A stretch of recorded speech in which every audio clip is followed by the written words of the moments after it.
क्या आप ग़ुलाम हैं? ये छोटा सा टेस्ट है, हर कोई करे। अगर आप साउथ एशिया से ताल्लुक़ रखते हैं, ख़ास तौर पे उर्दू, पंजाबी, हिंदी या कोई भी ज़बान बोलते हैं, और आपको बताया गया है कि आपने अपने वालिद साहब को या वालदा को अम्मी, अब्बू, पिता या इस तरह नहीं कहना, बल्कि अंग्रेज़ी ज़ुबान में पापा या डैडी कह के बुलाना है, तो यकीन माने ये वो पहली चीज़ है जो आपके वालिदैन ने आपको सिखाई थी, और ये ग़ुलामी की असूल के ऊपर सिखाई गई है।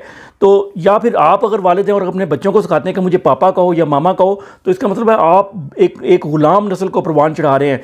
पापा मामा कहने से बच्चा अंग्रेज़ नहीं बन जाएगा। अगर आप समझते हैं कि आप एक आज़ाद आदमी हैं या सेल्फ मेड आदमी हैं, तो आज से ही ख़ुद अपने वालिदैन को पापा मामा कहने की बजाय वालिद वालदा या अम्मी अब्बू कहना शुरू करें, पिता कहना शुरू करें।